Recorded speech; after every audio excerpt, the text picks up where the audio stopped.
We're on the sidelines of Pondi Litfest 2022, and I have with me a very special guest, Times Now's editor-in-chief Rahul Shivshankar. Rahul, thank you so much for coming to the festival. My absolute delight and honor. Thank you very much for inviting us. And I really want to thank Times Now again for partnering with us and for becoming a broadcast partner and a platinum partner. So thanks again for that. I hope this is something that continues It's a partnership, for us. hopefully, of ideas Yeah. that can get communicated into a space that I think requires this sort of infusion. And how are you liking the Pondi Lit Fest, Rahul, so far? I must say that the Pondi Lit Fest is a conversation around ideas that doesn't get reflected or get censored by one section of the press. Now, that section of the press believes that it has a monopoly over the entire strand of ideological thought, the conversation, what constitutes news. You use the word sidelines. I would think that this is now an attempt to mainstream the conversation, because Times Now is very influential. It has always stood for certain values, India's civilizational values, which get edited out, unfortunately, by a more Western-orientated leftist persuasion. That I don't fault the people who are running those enterprises for subscribing to those views, because they were part of a larger ecosystem left behind by the British. And they basically took over the responsibility of championing certain causes, I think to the detriment of India's civilizational values, our Indic values, our heritage, which I believe need to be talked about.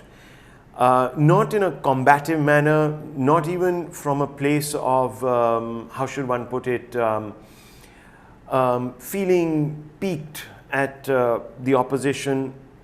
No, I believe that if anything, we are the rightful inheritors of the legacy of India's culture.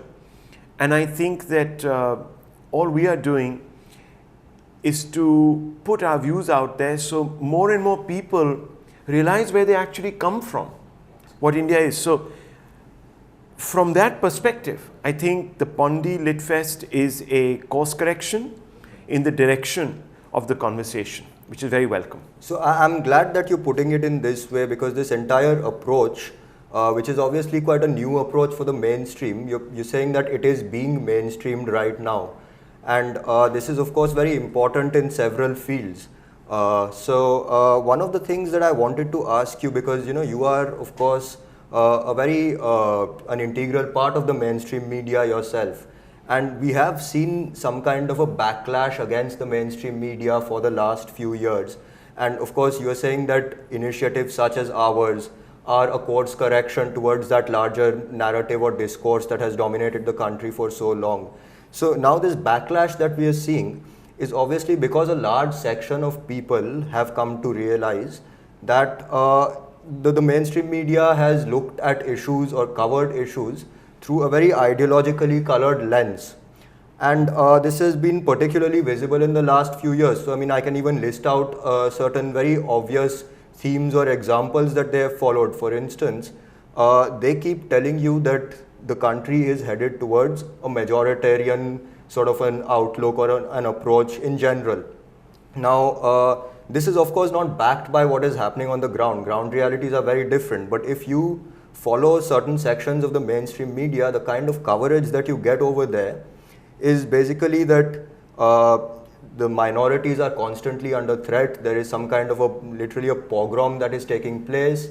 I understand what you're trying to say, that there is greater divisiveness, religious lines, that sabka saath is a chimera, etc., and that certain sections of the mainstream media, i.e. Times Now, sort of give the government at the center an easy ride on this one. That's really no, in fact, what I'm trying to say is that the others actually give the government a very difficult ride, let's say, or they. So let me address this. I think this is a very important question that you've posed.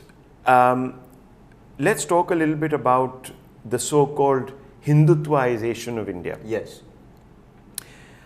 I don't know of any one policy that has been passed by the government that privileges any one community over the other. In fact, I would criticize the government for not going far enough, because I believe that all through till now, in the name of championing the cause of the discriminated, and I will put that in parentheses here or in quotes, we have gone overboard. We've forgotten what secularism really is about.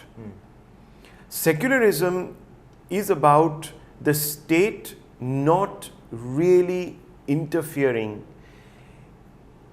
in the religion that is subscribed to by anyone. Unfortunately, the interventions, whether you look at it from pre-British times or under Nehru or further up, have always been selective. So you have a situation where Hindu temples, for example, are run by the governments. Yes. There, the donations that are given by, the faithful are taken, diverted for, at one time, completely non-Hindu causes, or even causes that were related to the activities of the faith, but were completely taken away by the state for other uses. There was no accountability either. The pretense was that, we are bringing about accountability because, you see, there is a lot of mismanagement of these temples. And who knows where these donations are going. Now, think about it. Are you saying that you don't trust Hindus? Because in this country, every other faith is allowed. Yes. In the name of minorityism, in the main social justice, to manage their own affairs. So that's one example. Now, if I champion that cause, I'm actually championing an equal secularism, a inclusiveness. But I am seen as some saffron, bigot who's out there trying to proclaim that the Hindus must get a advantageous position. You look at legal interventions. We have in our directive principles of state policy a commitment towards the Uniform Civil Code. Yes. The only faith in this country whose code is being, whose practices are being codified, more often than not, in the Hindu side, all the interventions.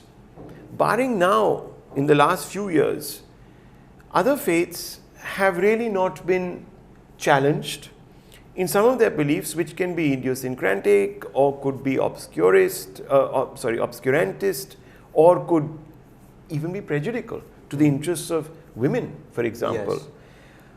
But those are not being looked at all. You have another situation where, whether we like it or not, the state intervenes to, for example, give largesse to one community to undertake pilgrimage festivities. Rewards are given to the purohits of those communities by the state, all sorts of allowances. But as far as the Hindus are concerned, nothing is extended towards them. In fact, the state, I believe, has perpetuated a form of dividing the Hindus. Yes. Now, how have they done so? Through a form of quotas. Now, those quotas, even Dr. Ambedkar, the framer of our constitution, said that, look, you cannot have quotas in perpetuity because that just crustifies identities. And it prevents the amalgamation into, in sense of sort of overarching nationhood of the larger society. Quotas actually, they militate against the growth, the organic growth of a homogeneous society. Yeah. And he said that after a certain point, they should be tapered off. Now, I can understand that it has taken a while for inequities to be sort of woven out. Yeah. But whether it is the Modi government or governments of the past, they continue to perpetuate identity-based quotas. I have no problems if you envision quotas which are actually trying to overcome economic disparities, because that's where you really need the intervention. More often than not, we have seen that a creamy layer amongst even the, at one time, I suppose, discriminated on the basis of their identities, they are taking advantage. More often than not, their children are taking advantage at the expense of other groups that are still suffering a social prejudice-driven discrimination. But having said that, I think we need to move towards a more less identity-driven and more need-driven, economic need-driven quota system. Now, if I argue against that, I'm seen as a Brahminical. Again, Sanghi. Now, I've already painted sort of 3 pictures for you on 3 different, and there are several. Article 370, CAA. CAA is not about externing Muslims from this country or suddenly withdrawing their citizenship or denying them of their citizenship in our country. I mean, if you just read the law, it creates a classification which has been created, for example, to further the interests of social justice on the side of quotas. It is based on a whole canon of laws that has been advanced in the United States, which is supposed to be the oldest and perhaps one of the most progressive democracies. So there are all these narratives that are driven in, and they never get play from this perspective. This perspective is seen as some assault on our constitutional values. So, yes. Yeah, so basically, you're saying that even when people take a particular perspective in an argument, they're often branded as, you know, a bigot or a Sanghi or that kind of a thing. Now, the problem is that this has become so deep-rooted in a particular class of people that you actually have an issue even in a life and death situation, because there are times when there are Hindus who are actually losing their lives, they are getting murdered, for instance, and that is not being covered, or that is, you know, being almost erased from the mainstream, for instance. But at the same time, people from, I don't know, I mean, we've even seen a lot of fake narrative about people from other religions being under threat. So that is a real problem that I think the mainstream media is facing. But you have, anyway, you have elaborated on that quite extensively. Now, the trouble is, if you argue for any of these issues, you're immediately seen to be co-opted by the government at the center. Exactly. Now, if you have stood for 25 years for the abrogation of Article 370, and that is what I have written about, if you go back into my writings, even for the TOI, etc. Yes. And in the Constituent Assembly debates, this, you know, matter of UCC, for example, came out. And again, I had championed a particular view on the UCC. I'm not suddenly going to do a U-turn just to be contrarian for the sake of being contrarian, because it in some ways shows that the media is standing up to the government. It is a beneficial move towards creating what I believe, or eradicating what I believe is a fundamental dissonance.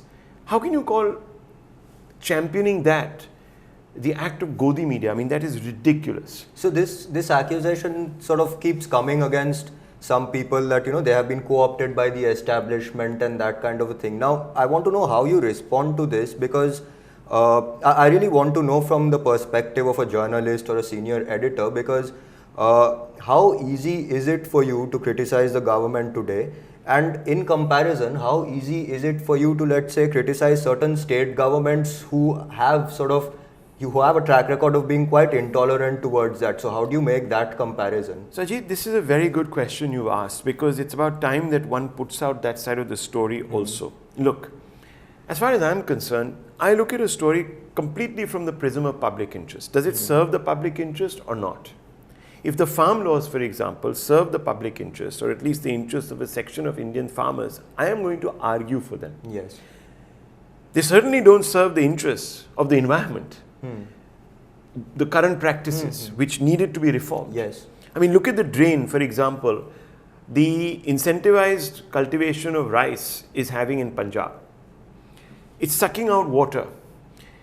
It is heavily pesticide intensive. It is heavily fertilizer intensive.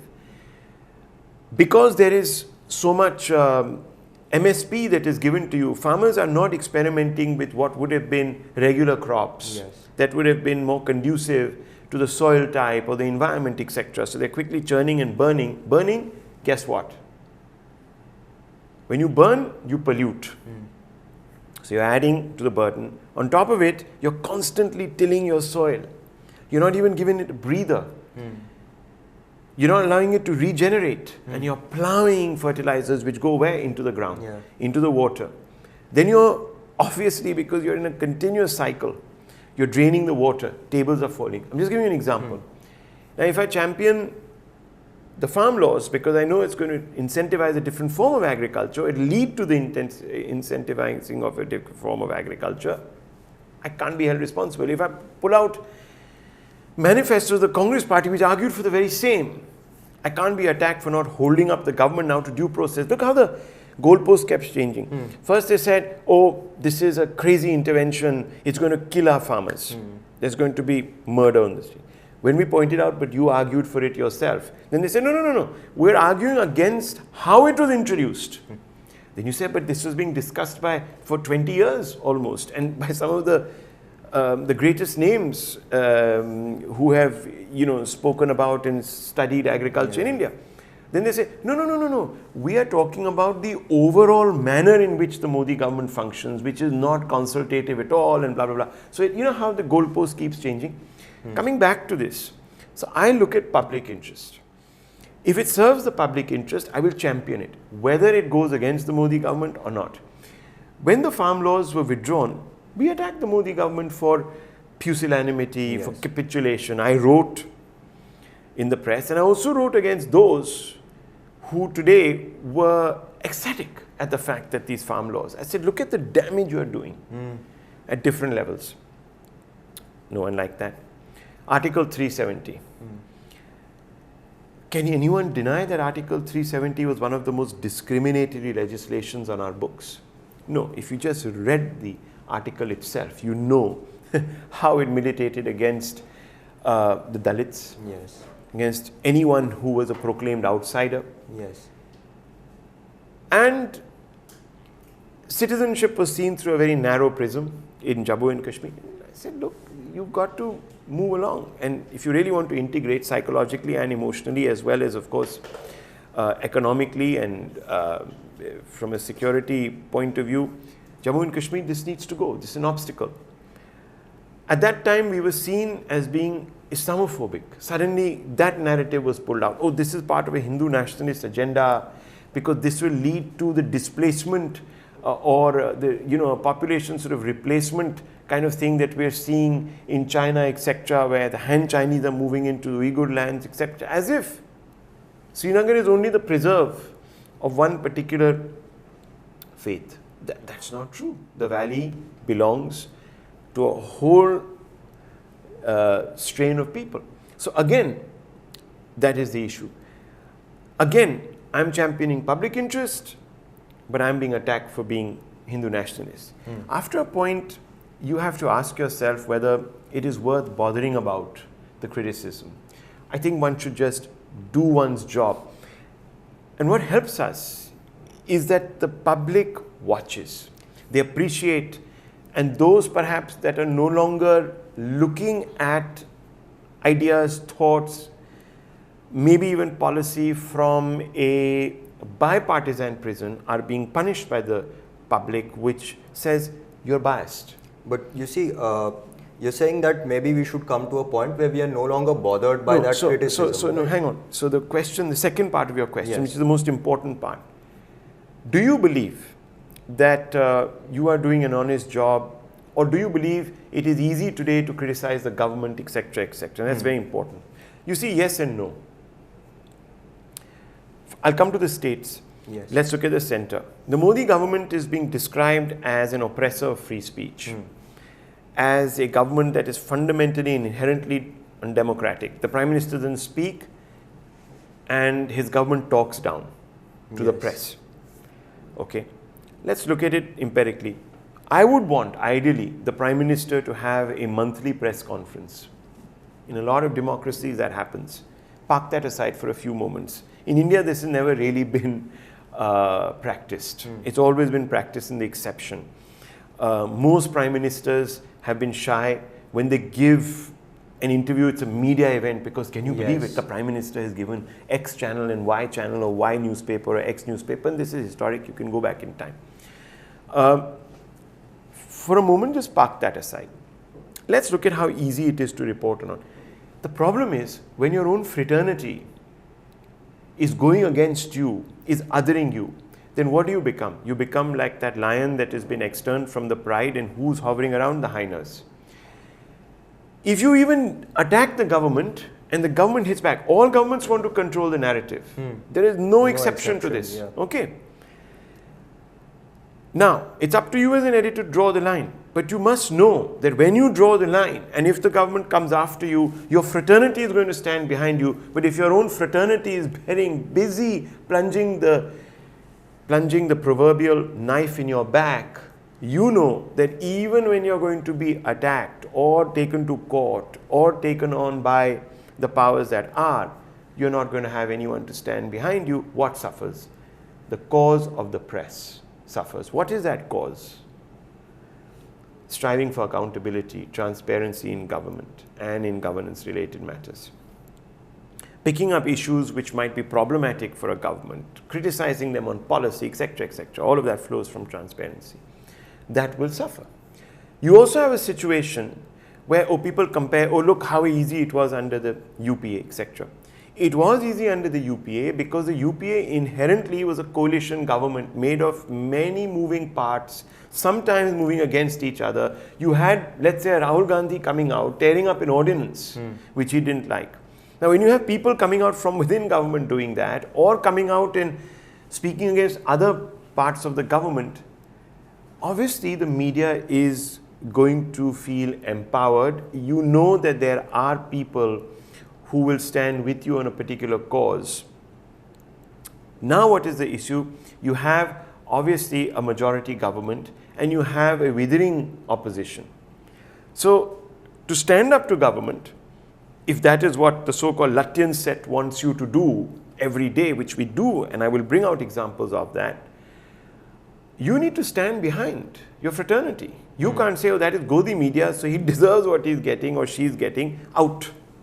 And the Editors Guild, for instance, has been particularly hypocritical on this. Completely. In fact, from what I heard, and I'm not somebody who is part of larger journalistic cliques. In fact, I'm seen as this quite distant figure, and I am a bit of an introvert, so I don't have friends or khabris amongst the media. So a little here is from one or two people who might casually mention things that there was this time a massive fight, a real contest for the Editors Guild. A lot of people wanted to. Why? So that they could then pick and choose the issues on which they could comment on. So it became this massive game of let's not abandon everything to the other side. There are no other sides. We're all on the side of public interest. Unfortunately, some don't see it that way. Some see it as a preserve. And I believe that the reason for this is because as media itself is diversified, as many new forms of media, that is the platform, have evolved, there are many new people. So the old guard is feeling extremely insecure, because if today an Ajit Datta can get up and have viewership or have people who are reading what he's saying, then the monopoly over thought, ideas, over the exchange of those ideas, the old guard is losing that monopoly. Yeah. And the one way it feels it can hang on to its sort of control is by discrediting Ajit Datta. So Ajit Datta or Rahul Shivshankar or anyone else is then ripped apart. There is a complete scrutiny of every word he says, while the other side, their people, are completely cosseted.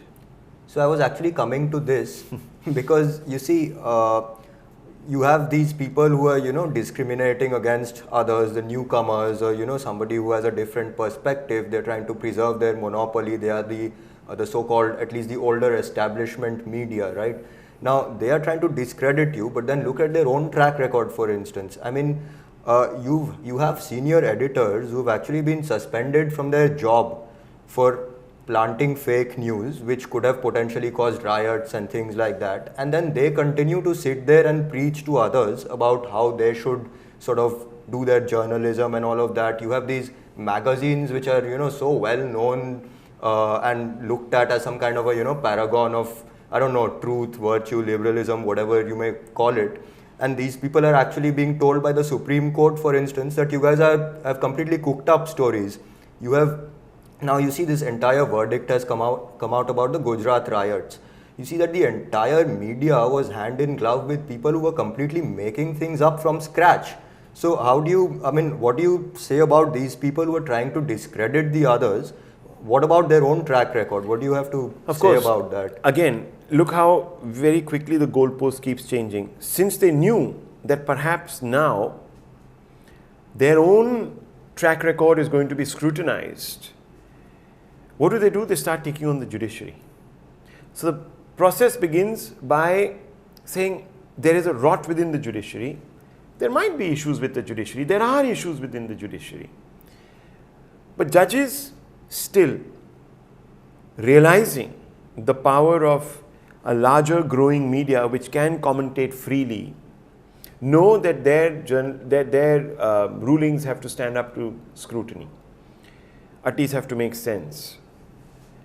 So they're also clever. They're also working, I suppose, assiduously to ensure that their judgments are not seen as, completely dictated to or what have you, as this particular group of journalists will allege.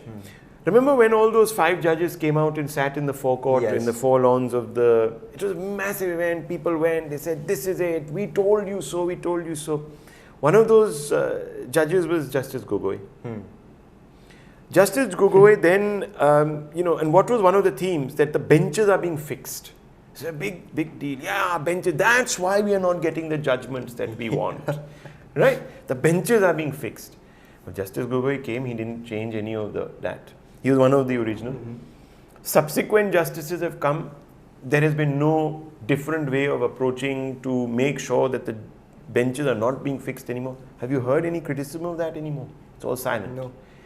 But we hear criticism of Justice Gogoi now. Now you hear criticism, because he accepted a sinecure, forgetting that, Anyhow, that's a different matter. Even I was sort of a bit uncomfortable about that, but, that is something that one can all agree upon and look at. And we did question, just for the record. I don't know if others did, but we certainly did, because we weren't championing any one of those 5 justices and saying, oh, they are the paragons now of the new virtue, this, that, the other. Forget it. We looked at their issues. But let's go down further. Justice Chandrachud comes out with judgments that don't suit this set. The darling of the liberal set suddenly, jolts them, becomes part of a very epical judgment, which was unanimously put out there. Well, everyone turns against their own crusader from that set. So you see how that changes, how this narrative is being built. And then when it's inconvenient, it's again sort of taken down and another narrative is propped. Now, to your question, which is an important one, again, about this whole pushback. This is just a naked power game. A large number of these individuals used to think that any prime minister, any dispensation that comes in must first pay obeisance to the court of the Lutyens ecosystem. We will run this country. We may not exercise power, but we will run this country. You will consult with us. You don't represent the people, you represent us. That is not happening anymore.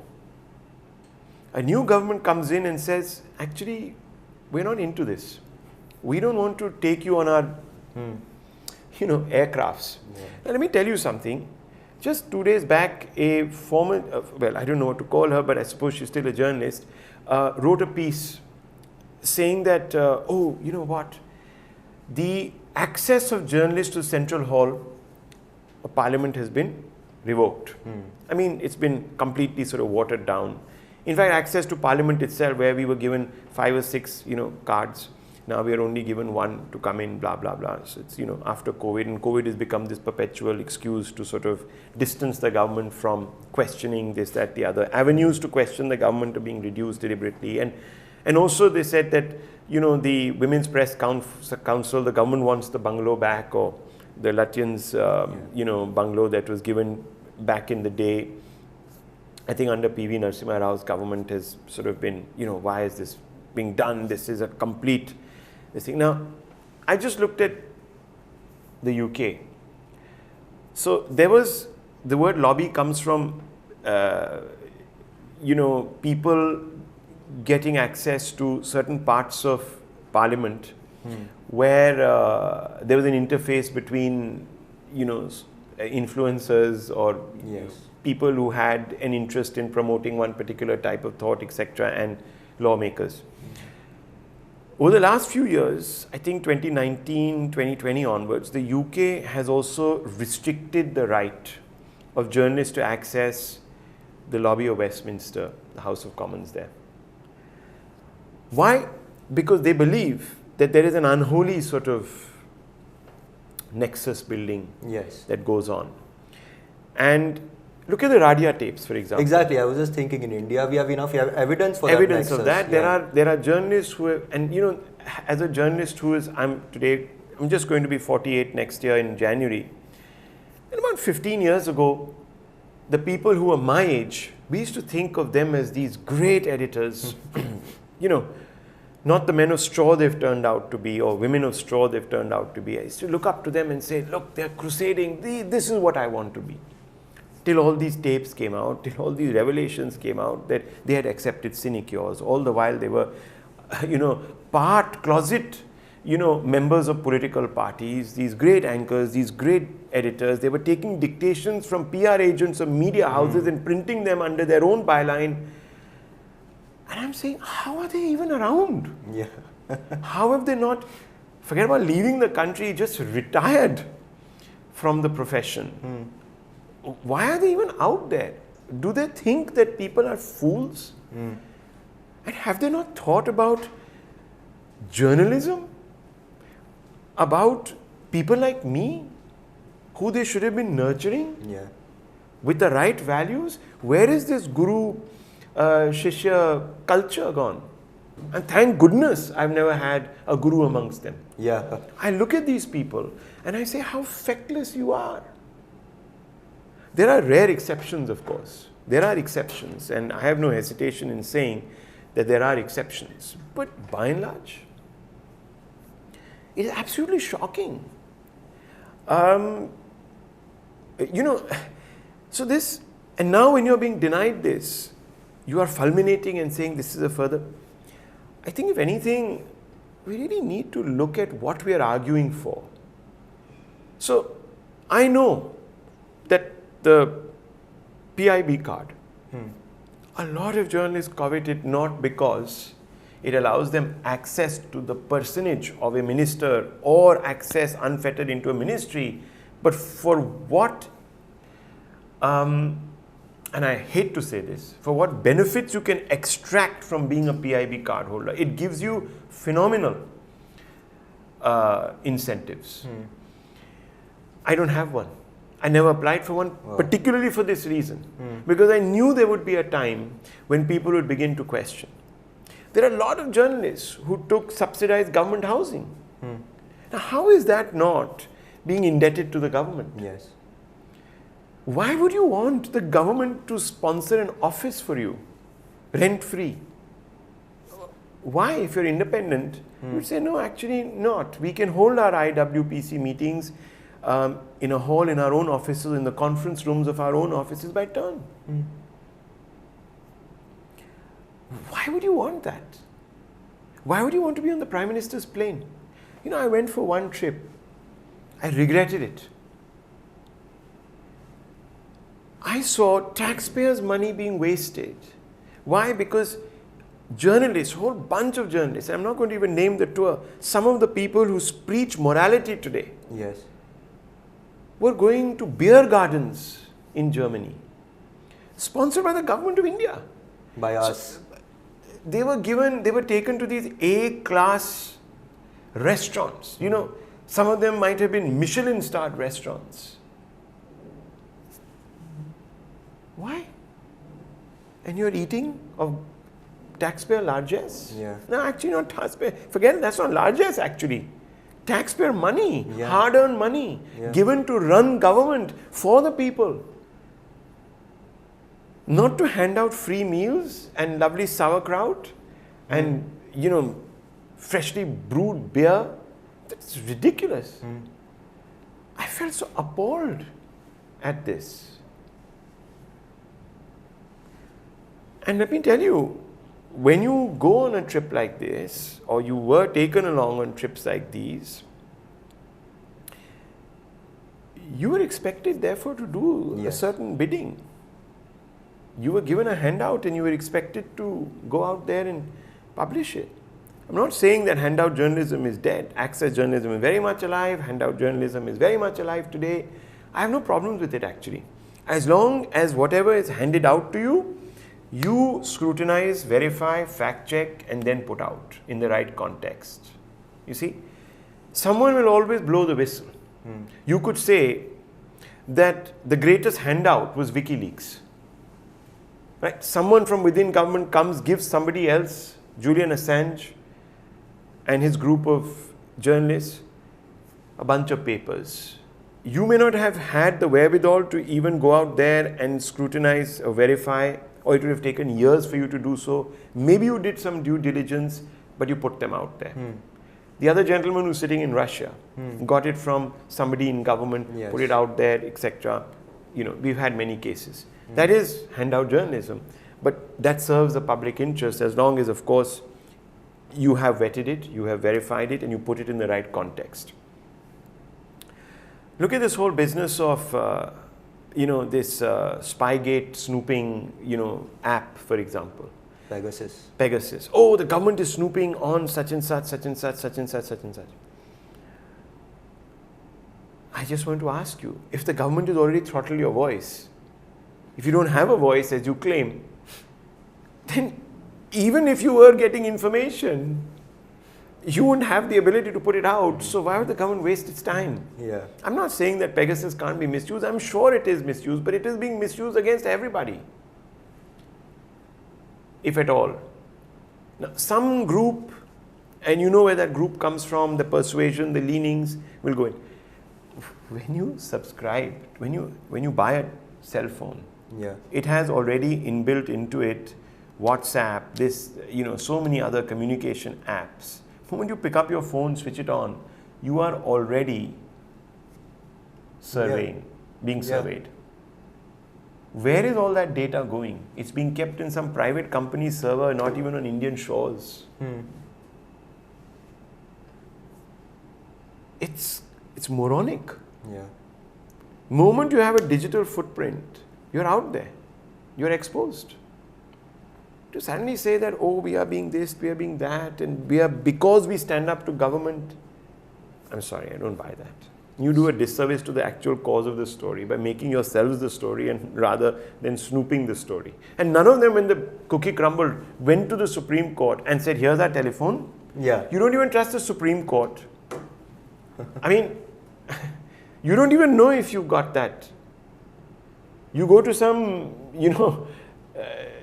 lab somewhere where they run a few tests and they say, how am I to know that lab is actually telling us the truth? So this is how narratives are built, captured, put out there. So you described it as a naked power play. And this is actually my final question to you. It's a very important one, I feel, which is that, as long as this power play goes on within the media, to a certain extent, it is, I don't know, of course it's not acceptable, but it is what it is. Now, we have seen that this is actually affecting India's interests in a big way, just because, because there is a particular class that hates the government, for instance, and that kind of thing. Again, I'll just give you a few examples. So you actually have one of the biggest mainstream newspapers, which is supposed to be very renowned and all of that, actually running full page features on a country that is particularly hostile to us without even putting out a disclaimer that they've been paid for it, for instance. You have actually this time with the Sri Lanka crisis, you had a TV channel actually reporting that India was giving Godbaya asylum, and they are actually undermining India's interests at an international level because of their hatred for whether it's the government or whether it's this new thought process or approach that is challenging their monopoly, whatever it is. Just because of their hatred towards that, they're actually putting the country in peril at an international level. What do you have to say about that? Look, first of all, let me very quickly come in and say that, look, I don't think anyone in the media should be held up to the responsibility of shoring up the government's image. No. Internationally or nationally. Yeah. But this is fake news. Yeah. So that now I'm coming to the point. But agenda-driven news.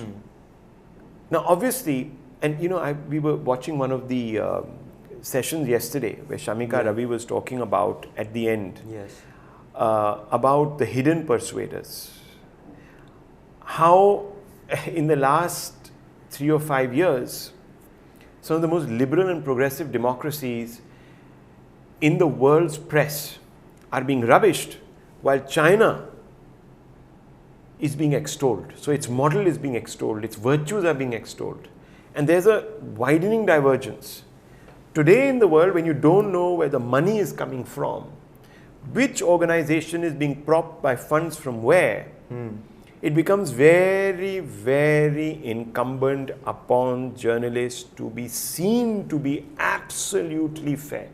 I'm not saying that I have messed up. Not messed up. I have messed up. There have been times when I have put out news which has turned out to be wrong, palpably wrong, because someone, I'll just tell you, there was an incident like McAdams that happened. It was not my mistake. It was a producer that, and we never got rid of the producer. I just went, I said, don't feel bad. I know you're feeling extremely contrite. Yes, I'm going to get trolled for this. We are going to get hit for this. The brand is going to suffer for this. There's going to be a whole bunch of people who will say, Je suis McAdams, this, that, the other. But don't take it personally. You're a young man. You have a future. These things happen. Swallow it. Forget it. And there was no repercussions on him. I had to face up to it. I went out there and put out, and brought Mr. McAdams back, and we had a nice exchange, etc., because that's how I like to do things, transparently address things. I wish for all the news that goes out there, which is fake, those editors or those journalists come out and say, mea culpa, we messed up, it's not our intention, we realize the collateral hit the government is taking. We are, after all, the Constitution, it puts it out there, we the people, we are one. We are, we may not have a responsibility, individual responsibility to ensure that the government looks good internationally, but we are all at the end of the day ambassadors for India. And when we go abroad, the way we conduct ourselves all reflects back on society that we were born in. Now, a large number of these people are running narratives, as you said, perhaps because their funding comes from somewhere else. Maybe they're co-opted. I mean, if you can have a person ring up an editor and dictate virtually from A to Z an article, what is not to say that a large number of these people are being paid? There are no angels in any section of our society. I mean, there are corrupt judges, there are corrupt politicians, there are corrupt media persons, and we know that this corruption exists and has pervaded quite a few of, journalistic bastions. And if these people are being sort of wagged by the money tail, then there's a problem there. Yeah. And that is actually an act of, forget about sedition and all that, I'm not going there, but it's an assault on your own conscience. What are you in this for? Are you in this for promoting your own sort of ecosystem? Are you in there for promoting your own self and acquiring power to have control over the narrative? Are you in this for becoming entrepreneurs? Today, across the board, and no one bats an eyelid, you have editors who are also running either TV channels or magazines or digital portals. Are you trying to tell me that the editor who sits there and I'm an employee speaking, okay, we have very firm structures where there's no overlap. Even when the conversation between Times Now and Pondi Litfest organizers such as yourself was taking place, was I involved in this conversation? No, I had no role. They approached me and I said, we would love to. The conversation started with sales and marketing and that, this, the other. I don't even know till now who led those conversations. In fact, I remember Alo writing in and saying, I don't want to bring you into this. I understand. We just want to know from you, what would you like to speak on, or if we could discuss what you would like to speak on, or we have this topic that we would like you to speak on. Would you be amenable to it? And I said, yes, of course. I'll come and speak on this particular topic.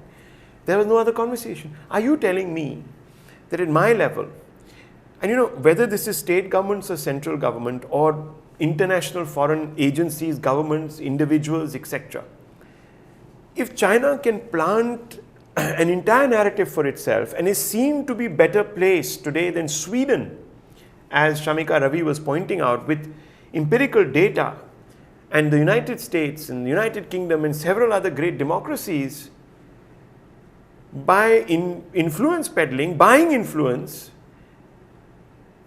they see India as the greatest competitor. Are we not to believe that they are buying influence in India? Yes. So that India's growth story, India's great story of progress is talked down, so people feel disincentivized to come and invest in our story? Obviously. And if there are editors who are managing their own portals or their own TV stations or their own newspapers, do you think they will not take a little bit of money? After all, they're employing people. They're also, running a business at one level, at least if nothing else, to be solvent, to do what they love to do. So you would take any little money, I presume they would. So who knows what agenda is being run, at whose behest? We've seen it in the Cold War. The Cold War has told us how influence peddling was rampant, how one side was buying out. Forget buying out, they were sending students to universities who were spies, who were trying to build a narrative. Professors suddenly appeared in the West who were actually double agents, who came there and said, we want asylum, but were actually, and vice versa. So there is all of this that has happened historically. Why wouldn't you think that this was happening again today? You had a prime minister of one of the world's leading democracies, our parent democracy, so, the one who gave us our superstructures of governance, who was accused of cooking up news during his time in Europe. I mean, lying through his teeth. Why? So, do you think that we are made of some different DNA? No, there are enough amongst us who get co-opted very easily, I'm sure. Especially when you have business interests and there is no real wall between you. There is, the metaphoric CEO sits there, but the CEO is just a rubber stamp. And when you want, you just flick the CEO out of your company because he's not agreeing to a particular way of doing things or not being able to bring in the money. I'll tell you about state governments. Yeah. We didn't address that issue, and I forgot to bring it in. There's so much talk today about federalism being abused by an autocratic center.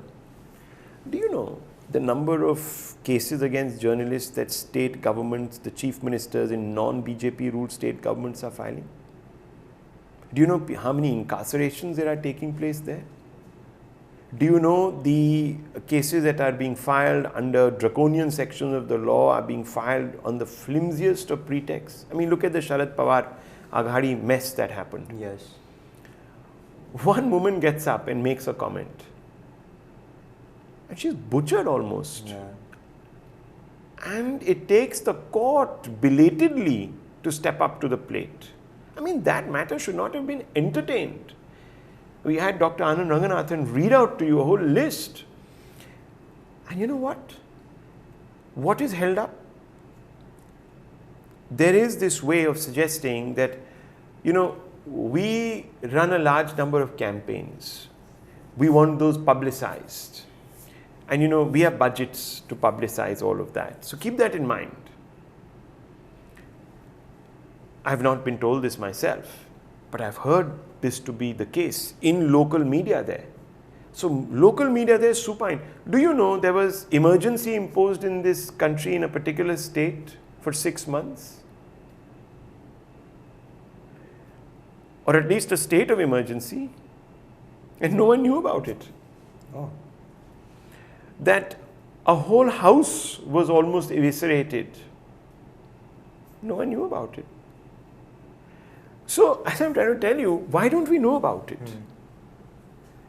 Maybe because someone uses something to control the levers of information. I leave you with that thought. And if the media is working at cross purposes, then you're not going to bring this out. One side is going to bury its own peccadillos, the other side is going to bury its own peccadillos, and guess what? Soon, we'll only have peccadillos, we will not have perspective. That's the way it is. This has been fascinating, Rahul. Ajit, thank you for giving me the platform and asking incisive questions. No, it's so refreshing to hear this from someone like you. I have nothing to hide. I say it in the promo to my show that I'm a bold journalist because I'm uncompromised. I don't meet politicians. I make it a point not to be part of larger, schools of, intrigue, this, that, the other, call it what you want to. So keep to myself. I'm a very, very private person. And I think that, that works for me. You're generally the one asking the questions. I really hope that, you have, you're able to sort of sit on the other side and take questions more often, because I really feel that people should hear you speak. Here I am. Yeah. And, look, I am no angel, okay? There have been mistakes that I have made. Why? Because I have wanted to, for example, ensure that we are not second on a news story. Yeah. And sometimes we haven't done our due diligence, and I have come out and apologized for it on several occasions, 3, 5, 7 occasions. And I think over the last almost 5.5, 6 years. But I will tell you with a hand on my heart that what really hurts me is when a large number of you out there accuse me of being on the take. My dear friends, look within and ask yourself if you're being honest. Ask yourself that question.